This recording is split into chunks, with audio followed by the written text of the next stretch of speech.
เอาสบายดีเนาะซิมอเป็นติดใจเองเนาะชื่อเพลงว่าเราให้จะไปเนาะมวนมวนมาฟังกันเนาะลองฟังเนาะ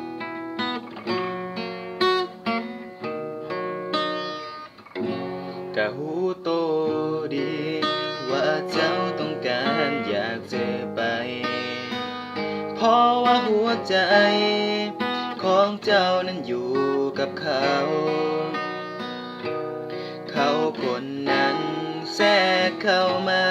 และเฮ็ดให้ใจของเจ้าเปลี่ยนไปเจ้าบ่สนใจความหักสองเฮาเด้ยพังหมนความหวังน้ำตาพังเป็นสายสาขาเมื่อหัวกันดานั้นมาตัดความสัมพันธ์เขาคนนั้นสำคัญ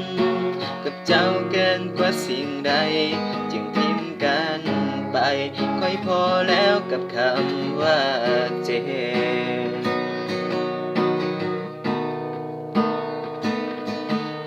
ทุกครั้งที่เจ้านั้นบอกด่าค่อยเสียน้ำตาให้กับคนได้ใจคนบ่จริงใจมาเฮ็ดให้ห่างในกอดทิ้มไปหรือว่าคอยคนนี้นั้นมันดีบ่พอหรือคนที่ดอมันบ่แม่นอ้ายก็ปล่อยให้เข้าไปอย่ามีเยื่อใยต่อกันอีกเด้อ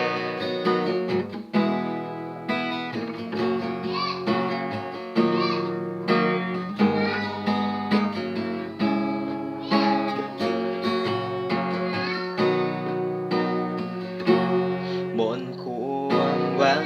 น้ำตาพังเป็นสายสาขาเมื่อหัวกันดานั้นมาตัดความสัมพันธ์เขาคนนั้นสำคัญกับเจ้าเกินกว่าสิ่งใด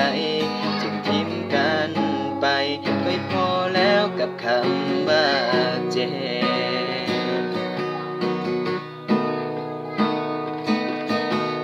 ทุกครั้งที่เจ้านั้นบอกด่าค่อยเสียน้ำตาให้กับคนได้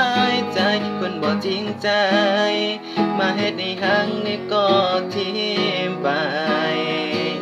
หรือว่าคอยคนนี้นั้นมันดีบ่พอหรือคนที่รอมันบ่แม่นอ้ายก็ปล่อยให้เขาไปอย่ามีเยื่อใยต่อกันอีกเลยก็ปล่อยให้เจ้าไปฮักกับเขาคน